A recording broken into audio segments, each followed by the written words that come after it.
मैं आपको एक बहुत ही मजेदार कहानी सुनाने जा रही हूँ। एक समय की बात है। राजस्थान के रामदेवड़ा गांव में नाहर सिंह साहूकार रहता था। साहूकार छोटी छोटी बातों पर नाराज हो जाया करता था। उसका एक नौकर था। उसका नाम था छंगा। छंगा के एक पाँव में 6 अंगुलियां थी, इसीलिए उसको सब लोग छंगा कह के पुकारते थे। एक बार साहूकार की पत्नी अपने नैहर गई हुई थी। घर में नाहर सिंह और उसका नौकर छंगा थे। साहूकार ने एक दिन छंगा से दोपहर के भोजन में चरमा बाटी बनाने के लिए कहा और स्वयं बैठक में गद्दी पे चला गया। अभी पूजा अगरबत्ती कर ही रहा था कि हाथ में मटकी लिए हुए छंगा आया और बोला, मालिक मालिक, घर में घी नहीं है, पैसे दे दो। पैसे लेकर वह बाजार से घी लाने गया। घी की मटकी दुकानदार को देकर वह मदारी का तमाशा देखने लगा। तमाशा समाप्त हुआ तो उसने घी के पैसे दिए और मटकी लेकर आ गया। साहूकार ने छंगा को आते हुए देखा तो पूछा, घी ले आया है? इधर ला, जरा चक्कर तो देखूं कैसा है। साहूकार ने घी निकालने के लिए उंगली हांडी में डाली। यह क्या? ऊपर ऊपर से घी था, नीचे से दही भरा हुआ था। साहूकार ने अपना माथा ठोका। ये कैसा बेवकूफ है? किस प्रकार के बेवकूफ से पाला मुझे पड़ा है? मेरे पैसे लुटवा आया है, गधा कहीं का। क्रोध में साहूकार ने पास में पड़ी छड़ी उठाई और तड़ातड़ 10-5 छड़ी छंगा को जमा दी। छंगा करा उठा। उसने मन ही मन कहा, एक दिन देख लूंगा तुझे, तुम समझ लेना। ऐसे ही कुछ दिन बीतने पर साहूकार ने छंगा से कहा, आज मुझे दावत में जाना है, मेरी नई मोजड़ी में तेल लगा कर रख देना, समझे। छंगा ने उत्तर दिया। शाम को साहूकार ने अंगरखा पहना, पगड़ी लगाई और तैयार होकर छंगा को पुकारा, अरे ओ छंगा, मेरी मोजड़ी किधर है, लेकर आना जल्दी। छंगा तुरंत तेल का कनस्टर लेकर उपस्थित हो गया। ये क्या लाया है तूने? साहूकार ने चिल्लाया। ये रही आपकी मोजरी, छंगा ने कहा। यह तो इस तेल के कनस्टर में रखा है, छंगा का जवाब था। अब तो साहूकार को अपने पर नियंत्रण नहीं हो रहा था और उसने लातों घूंसों से मारकर अधमरा कर दिया छंगा को। साहूकार तो मार पीट कर वहां से चला गया। छंगा बहुत देर तक रोता कराता रहा और बड़बड़ाता रहा, एक दिन देख लूंगा तुझे। कुछ दिन बाद साहूकार ने छंगा से कहा, मुझे तेरी मालकिन को लिवाने के लिए अपनी ससुराल जाना है, तुझे भी मेरे साथ चलना होगा, समझे। ससुराल ले जाने के लिए घेवर और मिश्री मावा ले आना, रास्ते के लिए कचौड़ी रख लेना। यहाँ से सवेरे सवेरे निकल लेंगे। अगले दिन उंगलियों में चमचमाती अंगूठी, गले में हार, सुनहरा अंगरखा, चरमर नई मोजरी पहने हुए साहूकार सज धज कर ऊंट पर सवार हो गया। मालिक, आपकी अंगूठियां तो खूब चमक रही हैं। हाँ, शुद्ध सोने की बनी है। सुनहरी चमक वाली चीजें बहुत कीमती होती है, साहूकार ने गर्व पूर्वक कहा। सूरज आसमान में ऊपर चढ़ आया था। साहूकार ऊंट पर सवार आगे था, पीछे पीछे छंगा सामान उठाए पैदल चल रहा था। साहूकार के आभूषणों की चमक से रास्ते की रेत बार बार चमक उठती। छंगा को साहूकार की बात याद आई। चमकने वाली सुनहरी चीजें कीमती होती हैं। उसने रास्ते की चमकती रेत मुट्ठी में भर लिया। उसने रास्ते की चमकती रेत मुट्ठी से भर भर कर खाने एवं मिठाइयों के थैलों में डाल ली। रास्ते में एक बगीचे में कुएं के निकट साहूकार ने ऊंट रोका। छंगा ने पानी भरा। साहूकार ने चबूतरे पर बैठकर अपना मुंह हाथ धोया और छंगे से खाना निकालने को कहा। छंगा ने प्याज की कचौड़ी, मिर्च एवं लहसुन की चटनी और साथ में कुछ मिठाइयां भी परोस दी। जैसे ही साहूकार ने पहला निवाला मुंह में रखा, उसका मुंह किरकिरा गया। वह चिल्लाया, यह क्या मिलाया है खाने में? छंगा ने जवाब दिया, सुनहरी रेत जो चमक रही थी। ससुराल खाली हाथ जाना पड़ा, सराय आने तक भूखा रहना पड़ा।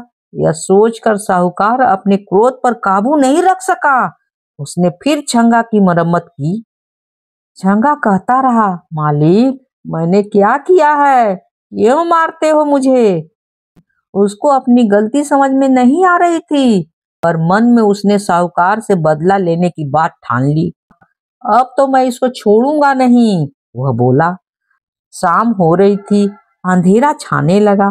साहूकार ने सराय में डेरा डाला, आभूषण उतारे, कपड़े उतार कर खूंटी पर टांग दिए, नहाया, खाया और सो गया।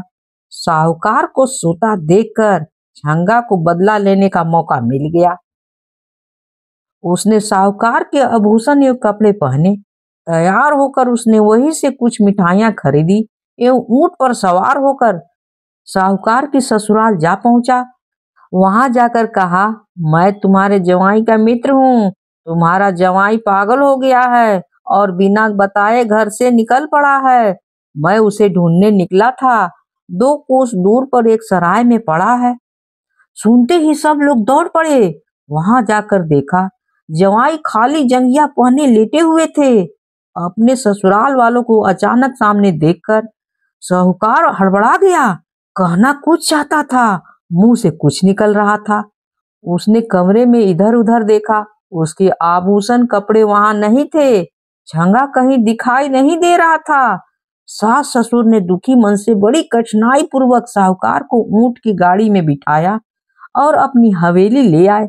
वहां पर दूसरे कपड़े पहनाने लगे तो वह चिल्लाने लगा, मुझे नहीं पहनने ये कपड़े, मैं ऐसे ही रहूंगा। जबरदस्ती गले में कुर्ता पहनाया गया। तभी सामने से उसी के कपड़े में सजा धजा छंगा आया। उसे देखकर साहूकार गालियां बकने लगा। छंगा हंसते हुए हवेली से बाहर निकला तो पीछे पीछे साहूकार भागा। उसके पीछे बाकी लोग भी भागे। पत्नी बार बार हाथ उठाकर प्रार्थना करती, हे भगवान, यह क्या हो गया है मेरे पति को? ये तो बिल्कुल पागल हो गए हैं। अब मैं क्या करूं, समझ में नहीं आ रहा है। अब मैं क्या करूं, कुछ समझ में नहीं आ रहा है। भोजन के समय फिर छंगा ने साहूकार को तंग किया।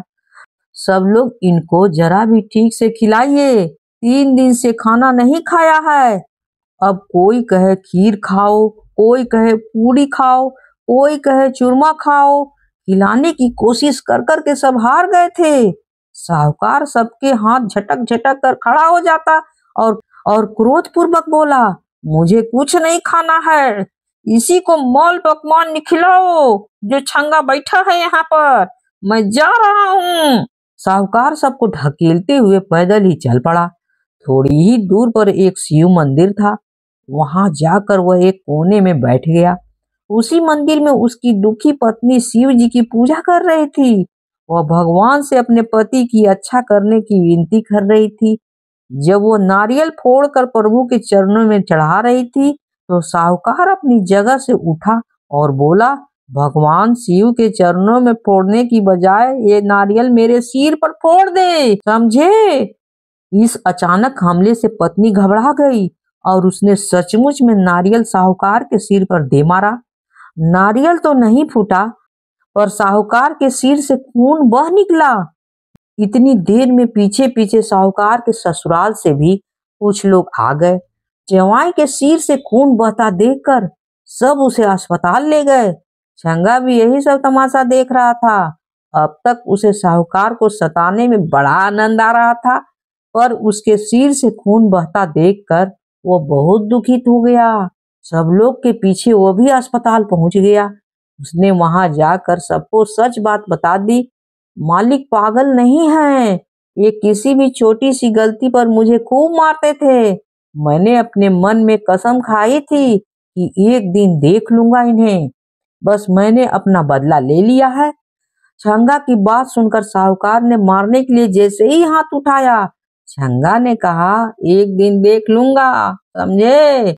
उसकी बात पर सब हंसने लगे और साहूकार ने कभी न मारने की कसम खाई। ससुराल वाले ने अपने जमाई और बेटी को कपड़े, आभूषण और मिठाई भेंट में देकर विदा किया। वापसी की यात्रा में छंगा बहुत खुश था। अब उसे पिटाई का डर तो था नहीं और खुशी खुशी रहने का मन कर रहा था। अगर कहानी अच्छी लगी हो तो please please please like share and subscribe तो करिएगा ही, जरूर करिएगा, भूलिएगा बिल्कुल ही नहीं। कहानी होती है समाप्त।